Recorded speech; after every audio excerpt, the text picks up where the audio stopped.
Welcome to the Cultivate and Keep podcast. It's Jeremy with Corey, ashamed. Reluctantly. I hope that intro wasn't overkill. I've been wanting to try that one out. What do you mean you hope? Welcome to... It's totally overkill. Okay, well, next time I'll... You got to keep it interesting, though. Like, hey, guys, welcome to... This is what happens when Corey lets me intro us. I just go crazy. You know what? Next one My is bad. me. Tomorrow, guys, it's going to be... Don't worry. I'll do the rest of the 2 weeks challenge. I'm just excited. Anyway, well, today we have a fun topic. We're excited. But before we get to that, just a few business items. So we are in the midst Just one. We're in the midst of our 2-week challenge. So if you haven't heard yet, we are doing a pretty cool giveaway. So there will be 3 opportunities to win, first, second, or third. And you have a chance to win a free Kindle, some limited run Cultivate and Keep merch. Yeah. Got some snapbacks and some hats and maybe even a beanie. A few books of your choice. So we're super excited about that. Yeah. So do us a favor if you want to participate. Go to cultivateandkeep.com/challenge, and then you can share this episode of the podcast or a blog, and you can increase your chances to win. One thing I wanted to say was this isn't like a random drawing or a random chance. The more you share, the more likely it is that you will win. So put in the work, and you'll get that W. And I'm like all winded, dude, because I'm all excited. Speaking of getting the W, what are we talking about today? Man, talking about gaming. Bro. So I wanted to preface, Corey is the one I wanted to do this topic. It was me. It wasn't Jeremy. So newsflash. Anyway, I just want to put that out there just for everyone. You have been historically the bigger gamer. Oh, yeah. Well, that is not true. I was definitely like the more vocal one, like leader of the pack, but you were like the actual You were literally gamer. the leader of the pack. But you... The most clan, vocal one. But you were... We were just talking about this beforehand. You liked those game. Corey liked. So I was a closet nerd, basically. Liked, NBA 2K, which is a basketball game, or like Call of Duty, which everyone plays. That's such plays. a cool game. Shut up. Corey liked the virtual fantasy world, like Skyrim. You go play in some huge world, whatever, and you can get lost for hours. Yes. Funny story. When we graduated high school, it was our last day of school. So we were seniors. We finished our finals. It's like a Thursday. It was right before lunchtime. We're done with high school. It's like a big day. And it was me, Spencer, Nick, and Ryan. And we're like, hey, let's go to this person's house, have a pool party and barbecue. Let's celebrate. And we invited Corey. He's like, no, I'm gonna go home and play. Corey went home and gamed playing Skyrim by himself. Dude, I was free. What are you talking about? What else am I gonna do? But you gotta know the background. So Corey lived out in Alpine, so kind of far away. I just picture him out east, in the mountains, in his room, just gaming. Turn off all the lights. Yeah. Turn the TV way up. Put a blanket over your head. You just game. You just get lost. A blanket over your head. Totally. Dude, without a blanket, gaming is a totally different experience. Guys, please don't unsubscribe. Okay. Stick with us here. There is a reason why we're talking about this. It's not just random. Okay. So right before this, legitimately, I was telling Jeremy that I don't even remember the last time that I played a video game. Yeah. Which I was actually a little sad about, and I am a little bit. But we're not hardcore gamers. We're not here to advocate being a hardcore gamer in any way, so stick with us here. But we did want to start out about kind of sharing a little bit about.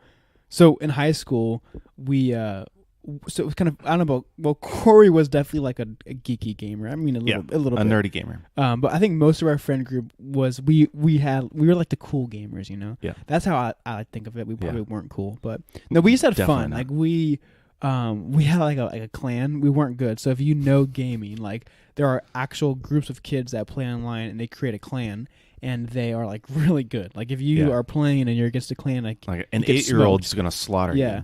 And so we had a clan, but most of us were pretty bad. We did it for fun. But we all had those Under Armour sweatshirts that have the X, whatever. They kind of form an X almost, and so our thing was Xbox, and so we had clan jackets, we called them, which were just Under Armour sweatshirts with the X's, and so I remember that being so much fun, dude.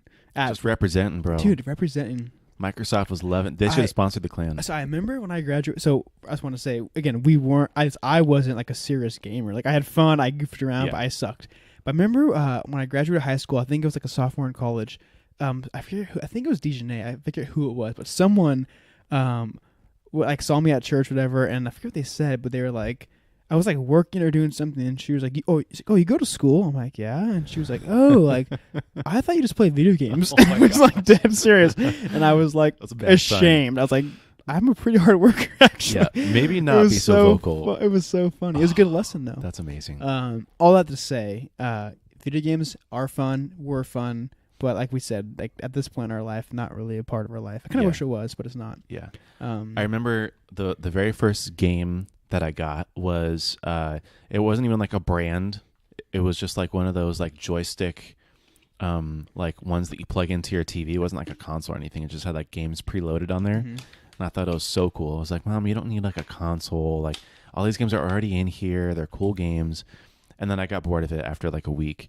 And then I remember the first game that I got was, I think it was Madden 07.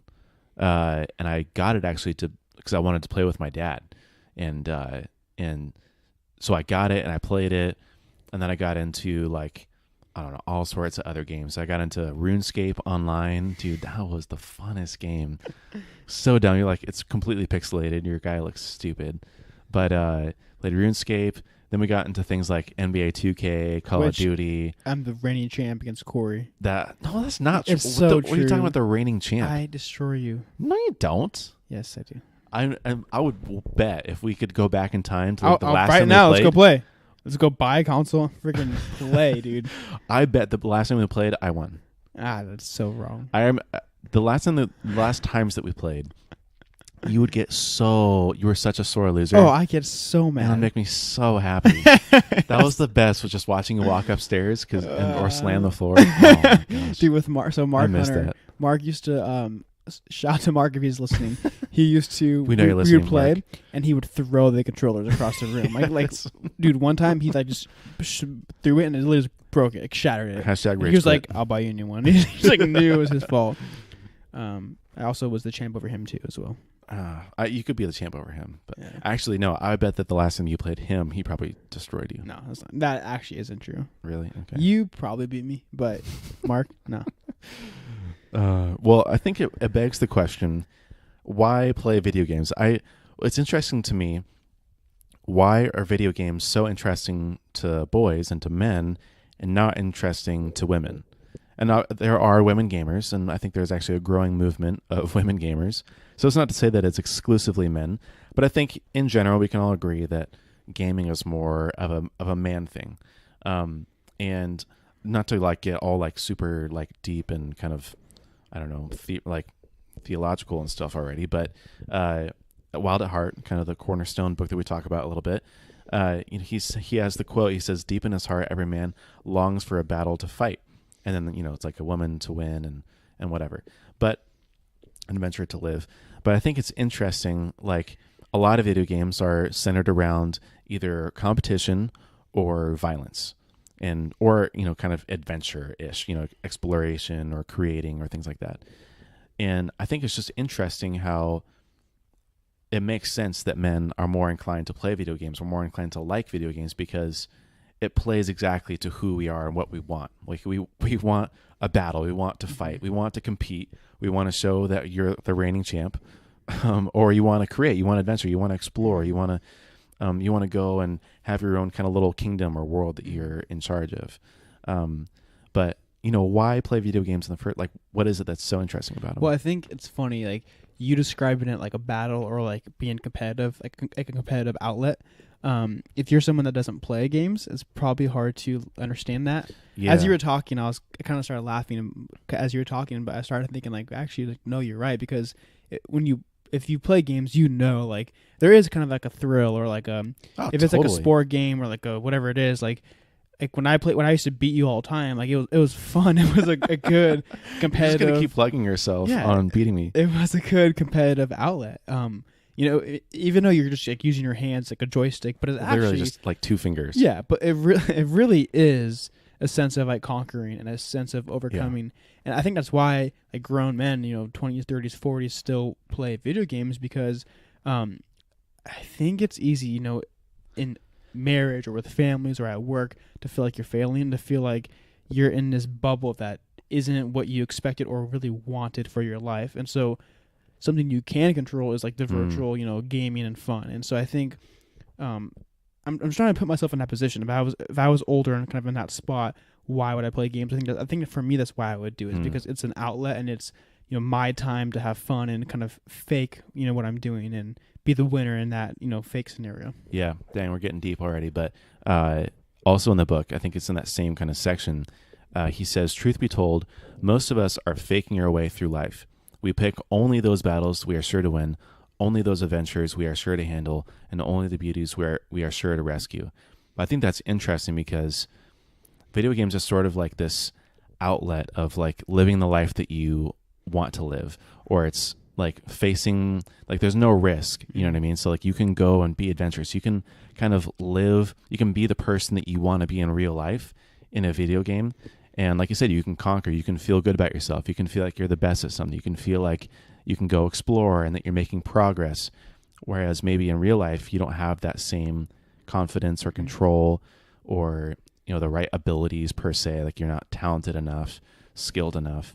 But I think that's very true. Mm-hmm. And maybe if you're in that position of like, I play video games, or maybe you're considering like I play too much video games, like think about why you're actually playing. Why you're playing. Because like you said, Jeremy, that I think it's interesting that, well, we don't really realize why we like it. We just know that we like it. Mm-hmm. But then if you get down to it and realize why you like it, then it becomes, you can understand it more. You can understand why you're doing it, and also the ways that maybe you can kind of replace it with something better, possibly. There's this new show on Netflix. I forget what it's called, but Connie was telling me about it. And in this episode of it, there's this guy that he's like a super smart dude, like programmer, like coder dude. And he has some job where his boss is like a complete jerk, like super mean. He kind of hates his life. And so he develops this game that he's like the god in the game. And he's like the man. But what's weird about like this show is the game he designed is like a virtual reality game. And so you can like enter into it. You like put a chip in your head, whatever, and then you're like in that, reality, if that makes sense. Interesting. And so and you can cause others to enter into it as well. And so in this game, he obviously designs himself, and he basically designs everyone that he knows and puts them all in the game. And so his new life is this game.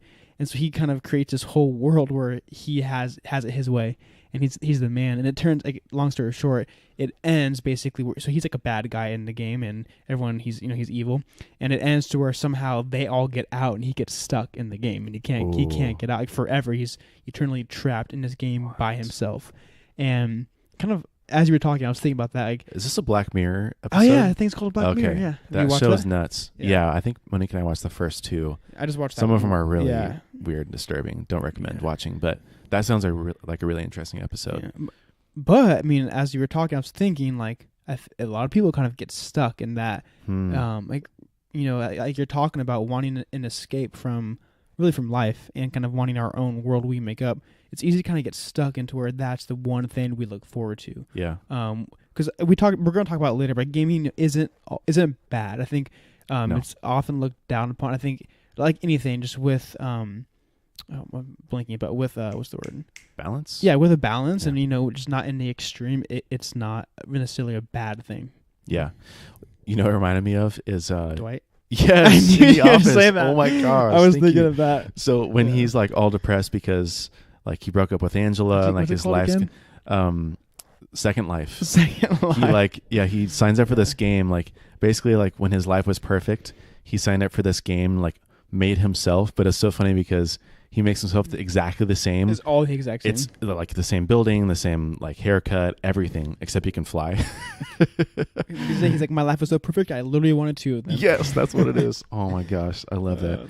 But what's interesting to me is how I think when I was telling him like my first game was like with a joystick, but it's actually a little scary now how real games, like with the graphics, but also like with virtual reality, and you have different devices to go over your eyes, or even like rooms that you can go into, and it's this really like immersive, tangible, real experience like we've never experienced before.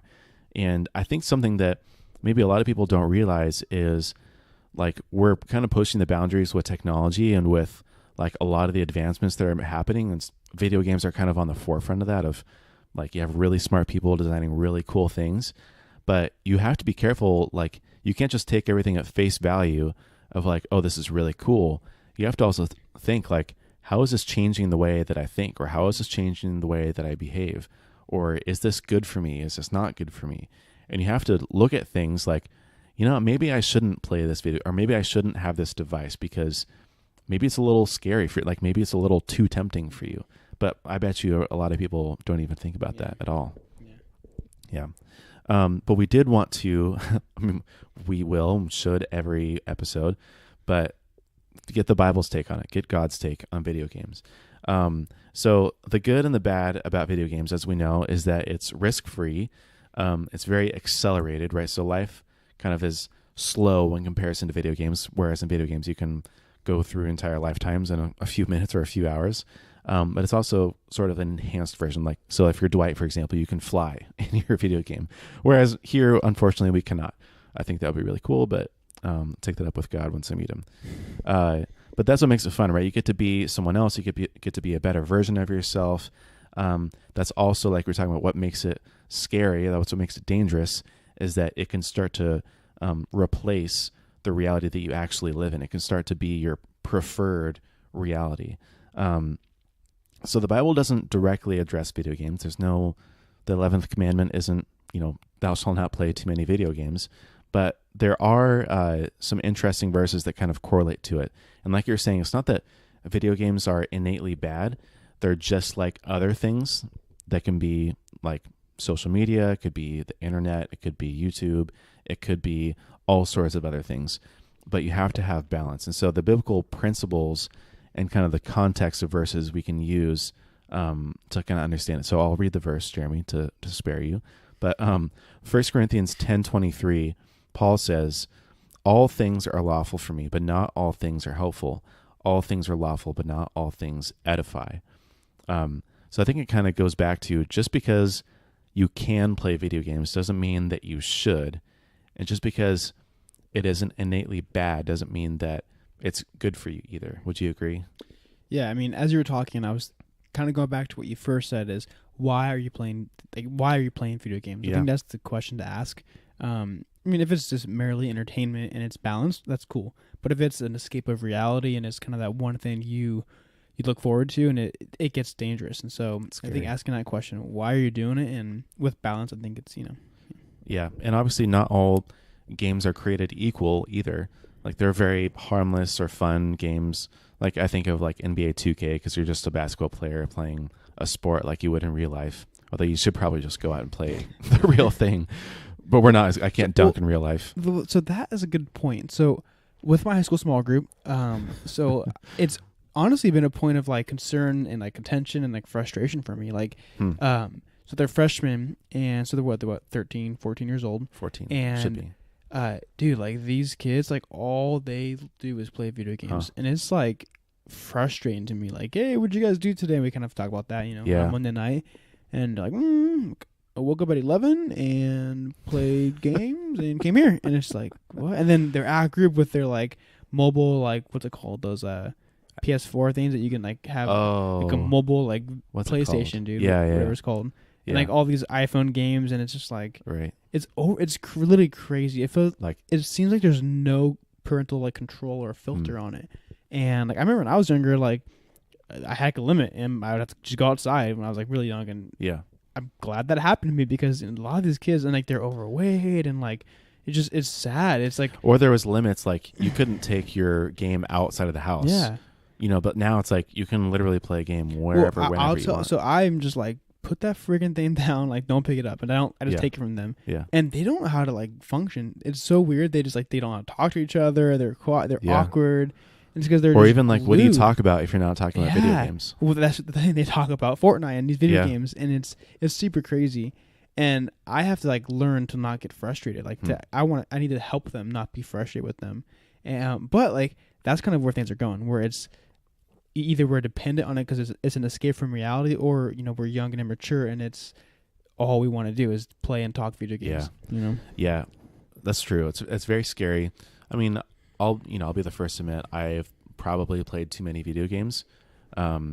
I don't think I had the most kind of parental supervision over my video games, but I also have never been like an abuser of something. Mm-hmm. So that, there have been days where I played video games all day, but then there'd be times where I went a few weeks without playing and I was okay. You know what I mean? Yeah, and I get that. And I also think when you're younger, like, it's normal. Like, it's normal to have, Right. you're on summer break and you play video games all day. But what I'm speaking to is like that literally being like someone's life. And I mean, some of these kids, I mean, that's literally all they do. It's like, wake up, play video games, go to school, play video games. It's pretty crazy. Right. Yeah, I mean, when I was younger, like, I was for sure, getting at it, Getting those gaming in. I remember, I think it was Skyrim when I was playing, like, that was kind of like the height. I think that was probably the height of, like, my video game playing a little bit. I think it was just a stretch of, like, 3 months where I just binged on it. And I remember looking back when I finished. You can see, like, how many days, whatever. Yeah, and I put in, like, 195 hours or something. Oh, my God. That's actually not... That's a lot. Right, it's a lot. It's probably not insane to some people who play, like... Dude, there was one game, shout out to Nick Loudon, one of the Call of Duties, he had 2 days on it. Oh my gosh. Dude, that 32 times 24 hours. That's insane. So, I mean, Sorry, 195, how many? I mean, that's probably like 8 or 9 days, right, worth of video game time. But the thing about, like, that's 8 or 9 days of your life. Yeah. Oh, little tangential. Again, this is sort of similar, but like social media is just the same. I mean, I spend hours every day on my phone, not necessarily on social media, but like over time that turns into days of my life spent on my phone. That's kind of lame. But anyways, getting back on topic here with video games. Again, we're talking about a balance here. Video games are not innately bad, but I think that especially in the time that we live in now, it's especially tempting and it's especially easy to abuse it and to get lost and to go way overboard with video games. And there's been a lot of cool developments, like the whole kind of esport industry is booming right now. And there's a lot of people who are like, you can be a gamer professionally and you can like make money, and it's really social activity now. Whereas maybe one, like I was just turn off the lights and like play by myself alone for hours. Most kids now like play online with their friends and it's sort of like a social activity. But again, it's really easy to go overboard with it. And Proverbs 28:19 says, "Those who work their land will have abundant food, but those who chase fantasies will have their fill of poverty." And I think this is where kind of the line is drawn, is if you're chasing fantasies and you're not working, or there's some sort of area of your life that is lacking because you're playing too much video games or because of this game or because your attention can't be on anything else, that you need to stop. You need to slow down. You need to get help, get parental control, set limits or something. Because I think for a lot of people, it really can become something that just takes over. Mm-hmm. Well, I was thinking a good balance or boundary would be to not play alone. Like, be one of those things where you only play, like, when a buddy's over or online with someone. Like, that could be a good check. It's true. Because by yourself, you could find endless time to do it, late at night, early morning, whatever it is. So kind of having that balance, especially if you're younger, that could be good. Yeah, I think so. I love this verse. So I remember when I first discovered this verse, I think it was like 3 or 4 years ago, and I remember giving a message about it to Mission 910, which is 9th and 10th graders at church on Sunday. And I was like, guys, I found a verse about video games. You'll never believe it. And actually it is kind of crazy because it says, "Those who work the land will have abundant food, but those who chase fantasies will have their..." Like, that's, you could not be closer to video games than chasing fantasies. Like, that's literally what it is it's a virtual fantasy world that you're playing in. So again, video games are not innately bad. I think that it's especially tempting today, and you have to be careful of that. So one of the things we want to talk about is, how much video games is too much. And again, it's going to depend for each person. But I had stumbled across this website called GameQuitters.com, and it's about this guy who he had been a gamer his whole life. He had things under control. He got good grades in high school, went to college, and then when he got to college, sort of like with his newfound freedom, video games started to kind of take over, and his grades started to slip. I think he had to drop out and transfer to another college. Like he had gotten like a really cool scholarship, and then he had to drop out and like go back to like a state college or like a community college or something like that. And so after a few years, he finally got control over like his addiction to video games, and then he eventually like quit at like 100%. Now he has this whole thing, like this is his business, and like his livelihood is helping other people who are addicted quit video games. So he has this quiz that I want to kind of take people through a little bit. But it's a quiz to see like if you are addicted, like if you are playing, if it's a problem for you. So the first question that he asks, and I think there's only like 9 or 10 or something. They're pretty easy. But I'm just going to go through it. So the first question is, and then as I'm reading this, think in your head for yourself if this is an issue for you. So one is, do you spend a lot of time thinking about games even when you are not playing or planning when you can next play? I think this is like every kid ever. You know what I mean? Like, shoot. Okay, so I'm going to put yes. Number 2, do you feel restless, irritable, moody, angry, anxious, bored, or sad when attempting to cut down or stop gaming, or when you are unable to play? I know that I've felt this way. In fact, I don't know if it's going to ask me later. I haven't actually gone through it yet. But I remember, like, especially if I played games right before I went to sleep, sometimes I would dream about the game that I was playing. And, like, it literally just okay, anyways. I'm going to put yes.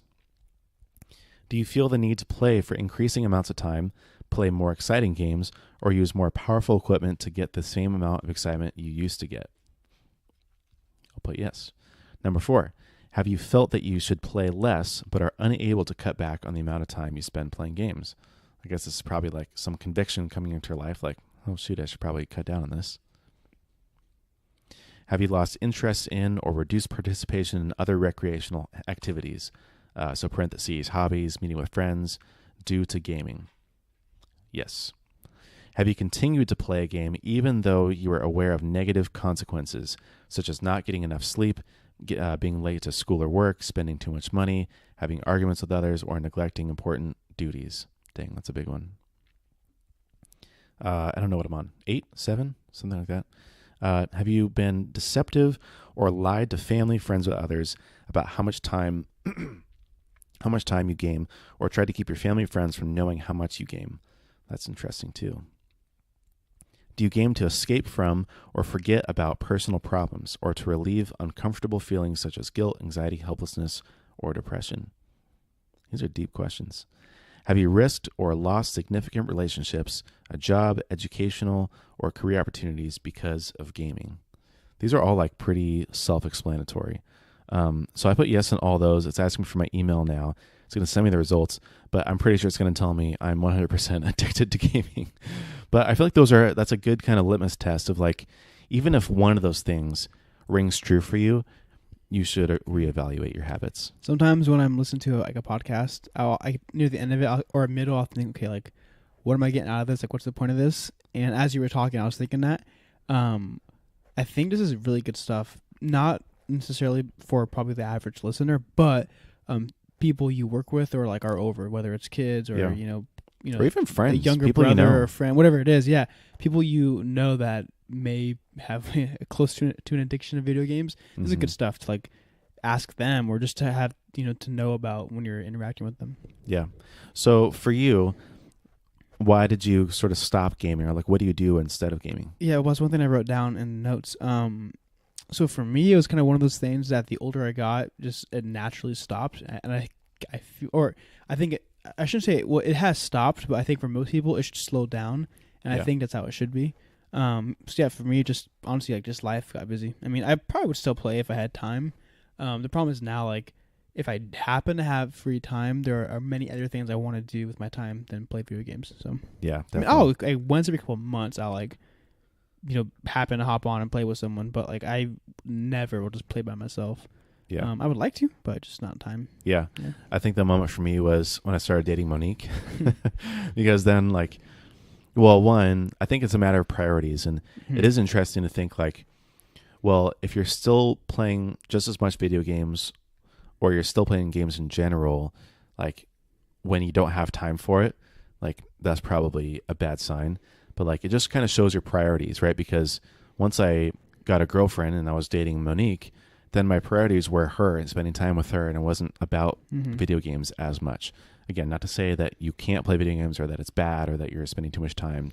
It's very subjective for each person, but I think it's just a matter of like maturing and age, and like you just kind of, if you're mature enough, it just kind of, you lose interest a little bit. Like it doesn't have the same excitement, and instead of trying to play more games or newer games or better games, you just focus on more important things. Yeah, that's true. But Game Quitters does have a really interesting tool.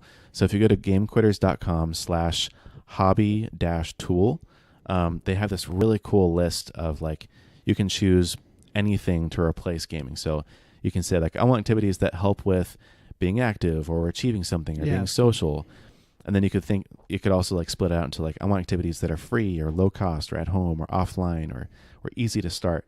So it has this whole list of things like yoga, reading, martial arts, public speaking, learning a new language, mountain biking. A lot of these are very physical activities, but there's also things like, board games, starting a club, cooking, dancing. It's basically like anything you could ever think of. But then it gives you like resources too to help you. And I think it's interesting. So we were talking about learning in the last episode, but I feel like that's been one of the biggest things that I've replaced playing video games with. Is just, I have a much bigger desire to learn. So I just read more and listen to podcasts and other stuff. Yeah. Want to call it? Let's call it. Wrap it up. Well, guys, thanks for listening. Go ahead and follow us on Instagram. Join the Facebook community. If you have any questions or topics you want us to discuss, please email us. Or if you know us, text us or call us like Nick did. Yeah. And then, hey, go to cultivateandkeep.com/challenge to participate. And besides that, bye.